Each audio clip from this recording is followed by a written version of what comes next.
नमस्कार दोस्तों, मैं आपका दोस्त रवि मोहन आज आपको कहानी और किरदार के इस अंक में कहानी सुनाऊंगा सदाचार का ताबीज, जिसे लिखा है हरिशंकर परसाई जी ने।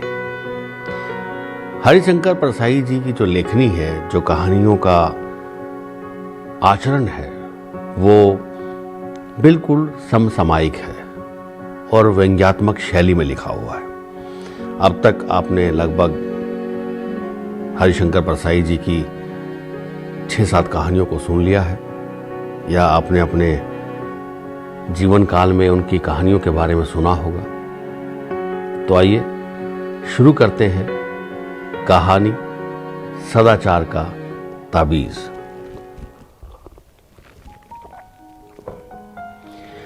एक राज्य में हल्ला मचा कि भ्रष्टाचार बहुत फैल गया है। राजा ने एक दिन दरबारियों से कहा, प्रजा बहुत हल्ला मचा रही है कि सब जगह भ्रष्टाचार फैला हुआ है। हमें तो आज तक कहीं दिखा नहीं, लोगों को कहीं दिखा हो तो बताओ।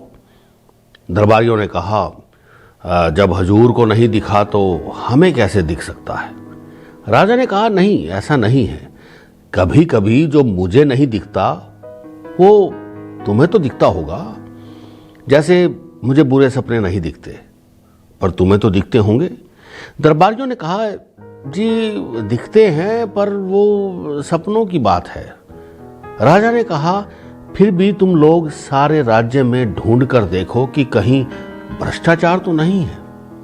अगर कहीं मिल जाए तो हमारे देखने के लिए नमूना लेते आना, हम भी तो देखें कि कैसा होता है ये भ्रष्टाचार।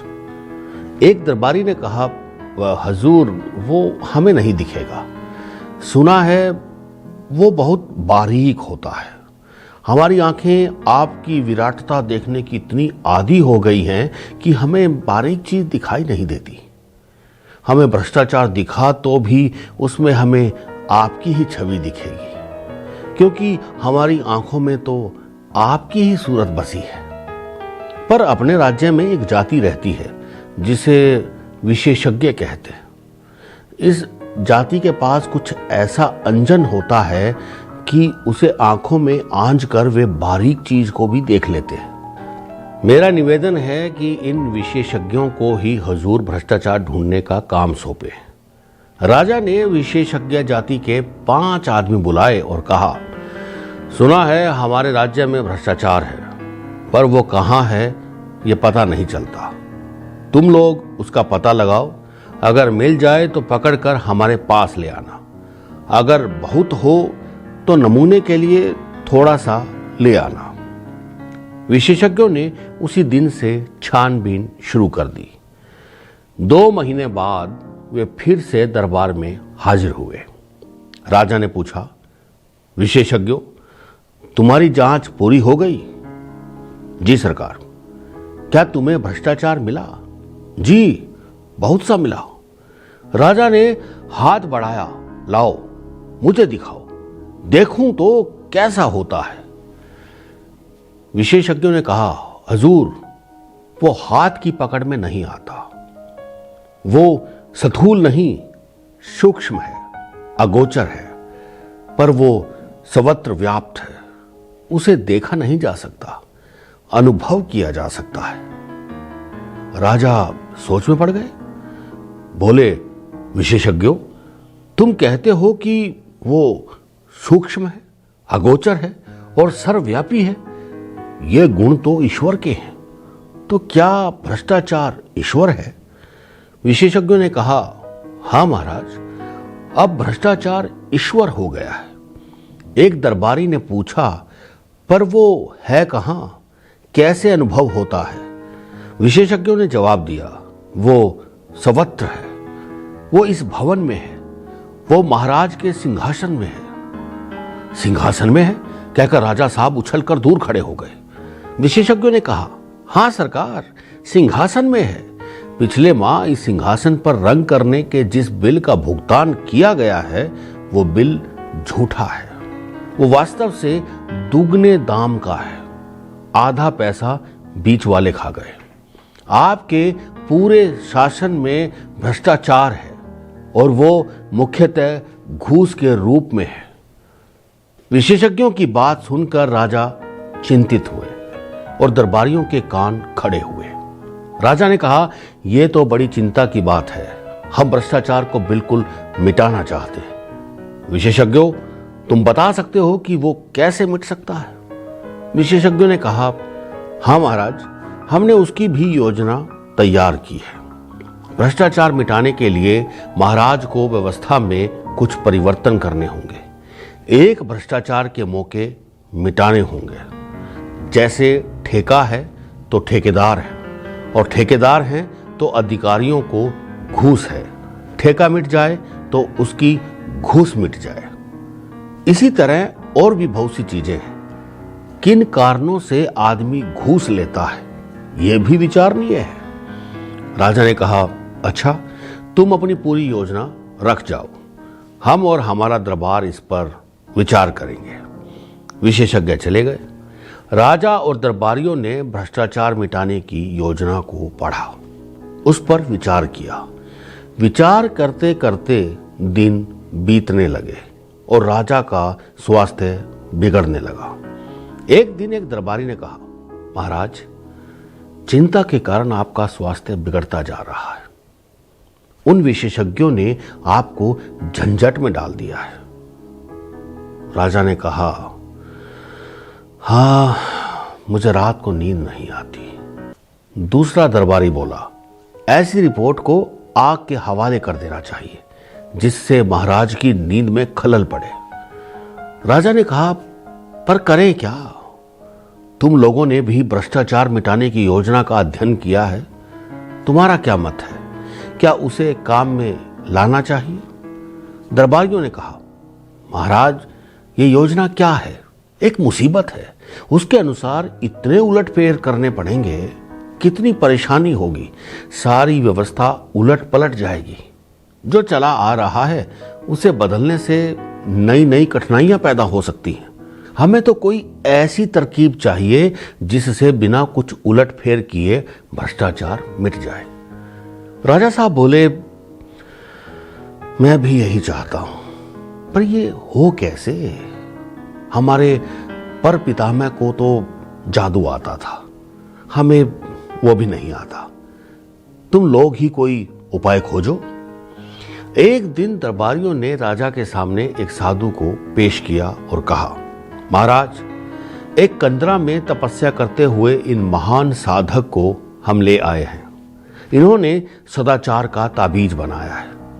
वो मंत्रों से सिद्ध है और उसके बांधने से आदमी एकदम सदाचारी हो जाता है। साधु ने अपने झोले में से एक ताबीज निकालकर राजा को दी।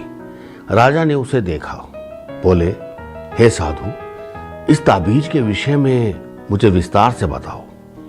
इससे आदमी सदाचारी कैसे हो जाता है? साधु ने समझाया, ओम ओम ओम।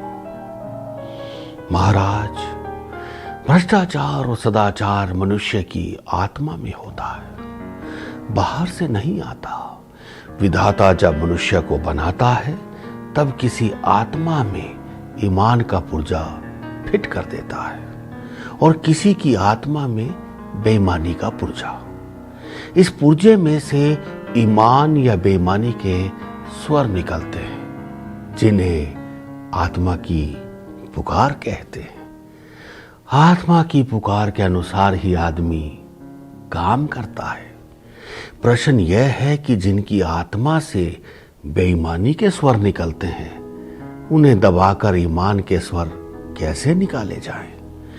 मैं कई वर्षों से इसी के चिंतन में लगा हूं।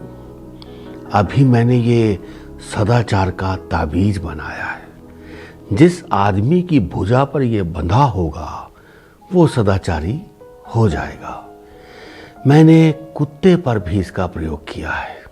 यह ताबीज गले में बांध देने से कुत्ता भी रोटी नहीं चुराता। बात यह है कि इस ताबीज में से भी सदाचार के स्वर निकलते हैं। जब किसी की आत्मा बेईमानी के स्वर निकालने लगती है तब इस ताबीज की शक्ति आत्मा का गला घोट देती है और आदमी को ताबीज के ईमान के स्वर सुनाई पड़ते हैं। वो इन स्वरों को आत्मा की पुकार समझकर सदाचार की ओर प्रेरित होता है। यही इस ताबीज का गुण है महाराज। दरबार में खलबली मच गई, हलचल मच गई। दरबारी उठ उठकर ताबीज को देखने लगे। राजा ने खुश होकर कहा, मुझे नहीं मालूम था कि मेरे राज्य में ऐसे चमत्कारी साधु भी हैं। महात्मन, हम आपके बहुत आभारी हैं। आपने हमारा संकट हर लिया। हम सर्वव्यापी भ्रष्टाचार से बहुत परेशान थे, मगर हमें लाखों नहीं करोड़ों ताबीज चाहिए। हम राज्य की ओर से ताबीजों का एक कारखाना खोल देते हैं। आप उसके जनरल मैनेजर बनाए जाएं और अपनी देख रेख में बढ़िया ताबीज बनवाएं। एक मंत्री ने कहा, महाराज, राज्य क्यों इस झंझट में पड़े? मेरा तो निवेदन है कि साधु बाबा को ही ठेका दे दिया जाए। वे अपनी मंडली से ताबीज बनवाकर राज्य को सप्लाई कर देंगे। राजा को सुझाव पसंद आया। साधु को ताबीज बनाने का ठेका दे दिया गया। उसी समय 5 करोड़ रुपए कारखाना खोलने के लिए पेशगी साधु को मिल गई। राज्य के अखबारों में खबरें छपी, सदाचार के ताबीज की खोज, ताबीज बनाने का कारखाना खुला, लाखों ताबीज बन गए। सरकार के हुक्म से हर सरकारी कर्मचारी की भुजा पर एक एक ताबीज बांध दिया गया। भ्रष्टाचार की समस्या का ऐसा सरल हल निकल आने से राजा और दरबारी सब खुश थे। एक दिन राजा की उत्सुकता जागी। सोचा, देखें तो कि ये ताबीज कैसे काम करता है। वो वेश बदलकर एक कार्यालय गए। उस दिन 2 तारीख थी। एक दिन पहले ही तनख्वाह मिली थी। वो एक कर्मचारी के पास गए और कई काम बताकर उसे 5 का नोट देने लगे। कर्मचारी ने उन्हें डांटा, भाग जाओ यहां से, घूस लेना पाप है। राजा बहुत प्रसन्न हुए, खुश हुए। ताबीज ने कर्मचारी को ईमानदार बना दिया था। कुछ दिन बाद वो फिर वेश बदलकर उसी कर्मचारी के पास गए।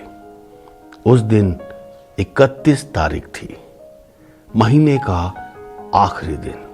राजा ने फिर उसे 5 का नोट दिखाया और उसने लेकर जेब में रख लिया। राजा ने उसका हाथ पकड़ लिया, बोले, मैं तुम्हारा राजा हूं, क्या तुम आज सदाचार का ताबीज बांधकर नहीं आए? बांधा है सरकार, ये देखिए। उसने आस्तीन चढ़ाकर ताबीज दिखा दिया। राजा असमंजस में पड़ गए। फिर ऐसा कैसे हो गया? उन्होंने ताबीज पर कान लगाकर सुना। ताबीज में से स्वर निकल रहे थे, अरे आज 31 तारीख है, आज तो घूस ले ले। तुम्हारे परिवार की सुख सुविधा का क्या होगा? आज तो घूस ले ले। तो दोस्तों, ये थी हरिशंकर परसाई जी द्वारा लिखित कहानी सदाचार का ताबीज।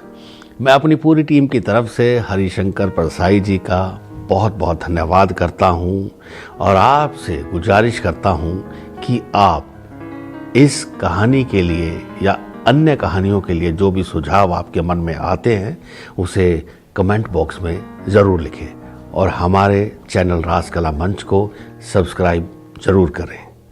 तो दोस्तों, मिलते हैं कहानी और किरदार के अगले अंक में। तब तक के लिए नमस्कार।